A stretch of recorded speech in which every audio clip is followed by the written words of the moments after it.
There are days I look at my husband and feel nothing. No love, no hate, just silence, emptiness. The first time I imagined walking away forever, I was stirring sugar into his tea. The spoon clinked against the glass, too gentle a sound for the storm raging inside me. On the radio, Eddie Kenzo's Sityalos played softly, the same song that had pulsed through the speakers the night we met. We'll never give up. The irony sat bitter on my tongue, but it wasn't always like this. But that reckoning came later. Before the silence, before the emptiness, there was fire. It started at a party during my second year at Makerere.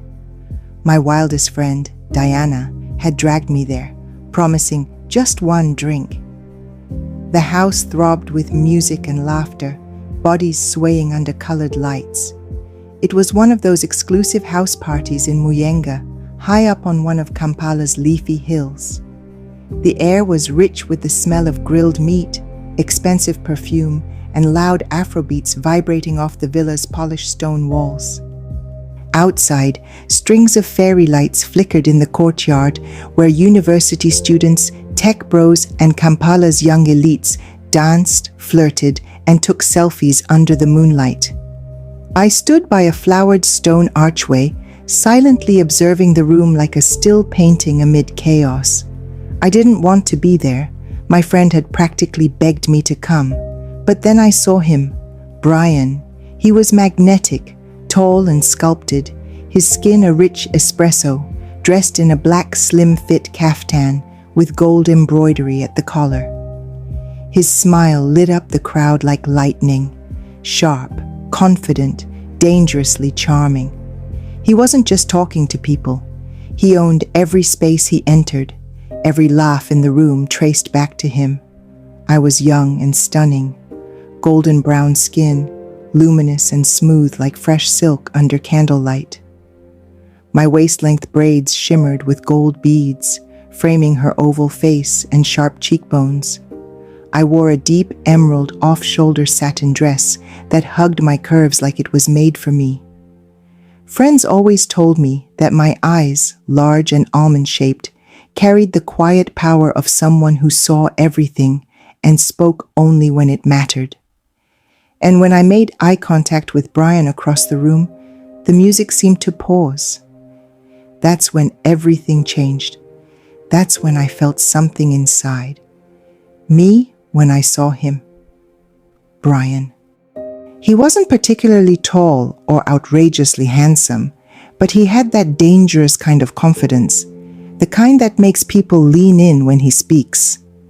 He moved through the crowd like he owned the room. Everyone seemed to know him. Girls laughed too hard at his jokes. Guys slapped his back like they owed him something. He was magnetic.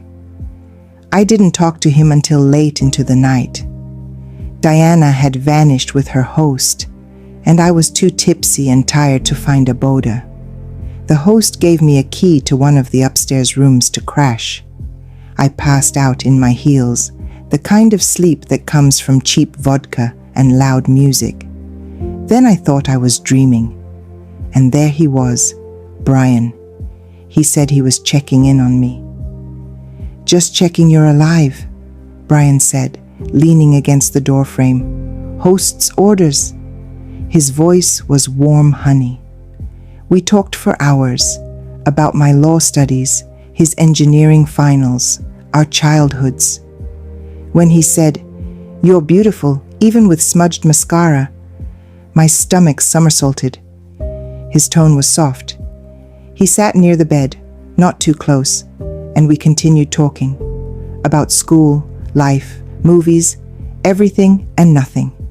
He told me I looked beautiful even with smudged eyeliner and mismatched socks.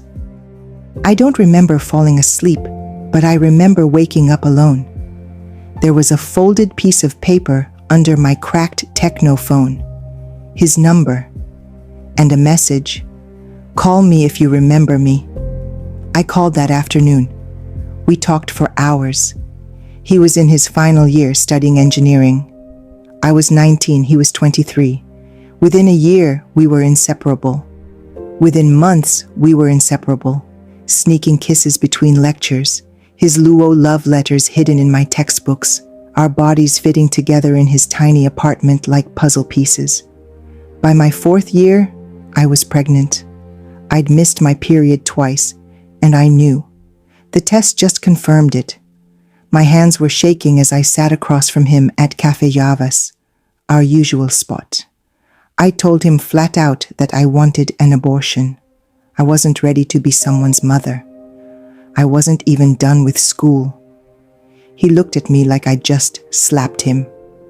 Abortion, I blurted at Café Javas, hands shaking. I'm not ready. Brian's chair screeched as he stood. We're keeping it. I'll marry you. We're having this baby. I'll marry you. Just like that. No ring, no grand proposal.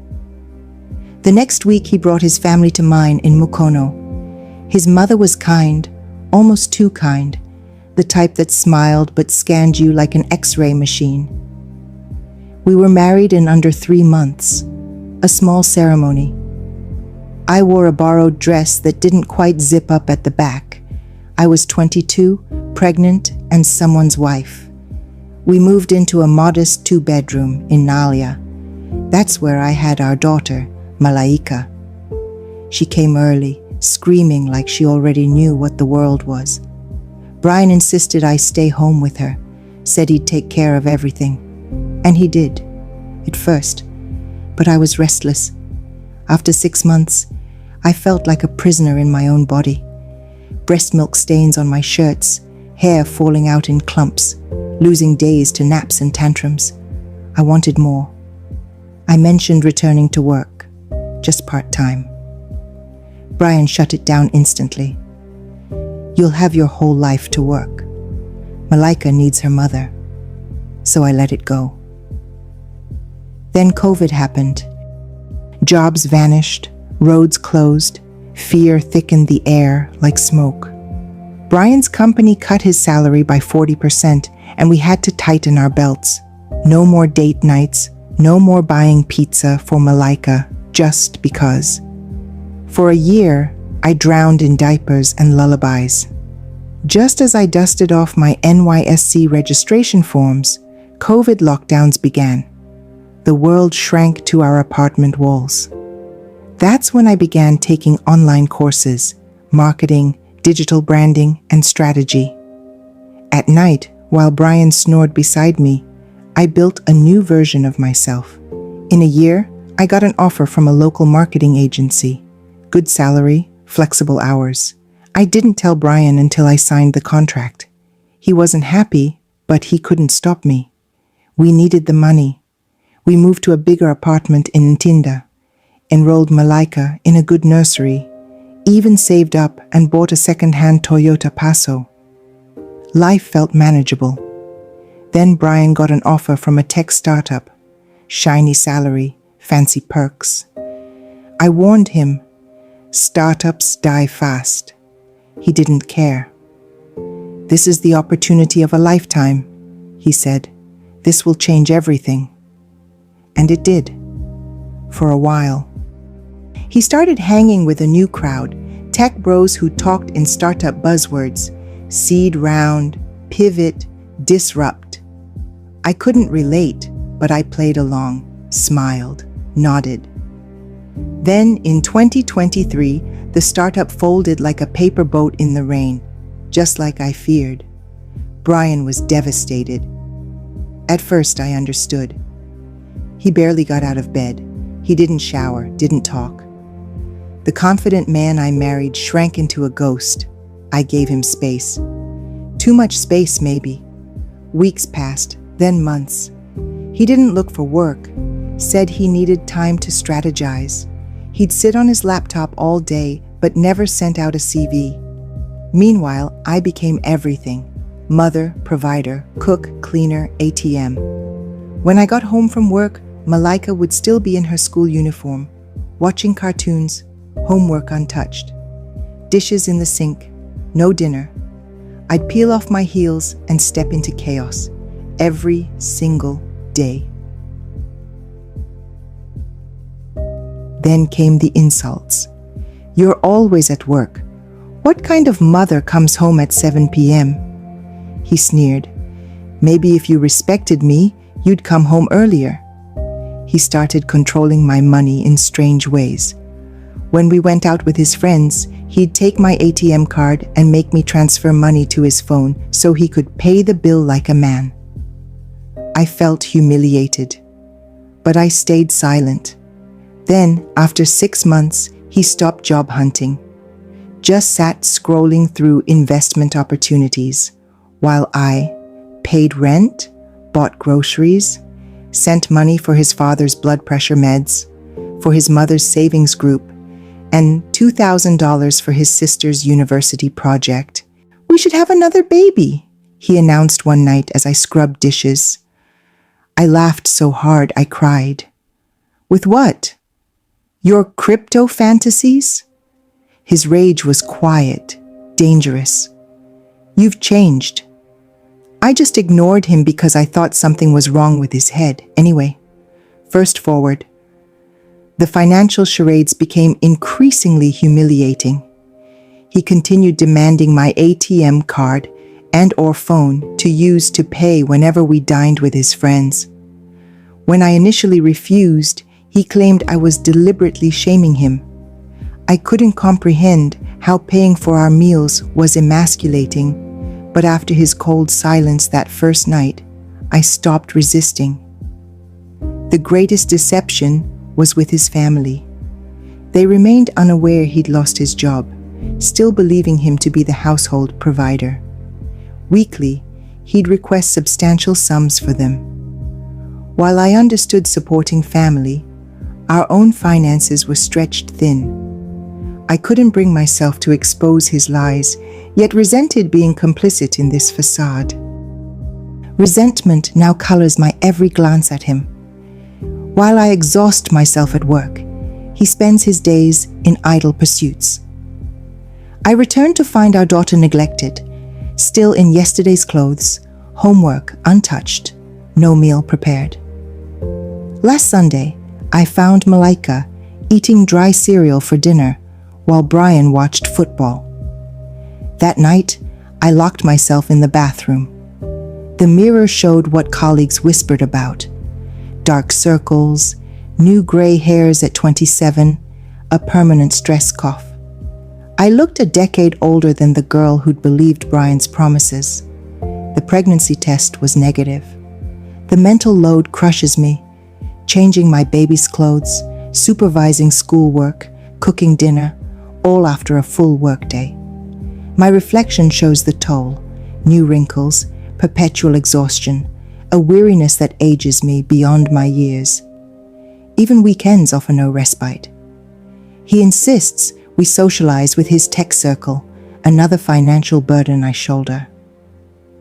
His talk of another child feels like cruel irony. Between my demanding career and our strained finances, the idea is absurd. Yet he dismisses practical work, chasing grandiose schemes with money I've earned. My closest friend insists I enable him. She urges me to demand either domestic help or employment from him, but he brushes off such suggestions. Conventional jobs are beneath me, he claims, while squandering our resources on improbable ventures. I fantasize about leaving, torn between fearing a broken home for our daughter and recognizing this toxic dynamic serves no one. Some days, just breathing the same air feels suffocating. All I crave is space to remember who I was before this endless performance of marital normalcy. Tonight, as I tuck Malaika into bed, she whispers a question that stops my heart. Mama, why does Daddy look at your phone when you sleep? Outside, a Boda Boda roars past playing Sityalos, our song, and for the first time, I don't hear hope in the lyrics. I hear a warning. Some fires don't die. They just burn until nothing remains. But deep down, I know something is broken. Maybe it's him. Maybe it's me. Maybe it's us. All I know is this isn't love anymore. This is survival. And maybe we already are a broken home. I just don't know if I have the strength to fix it or the courage to walk away.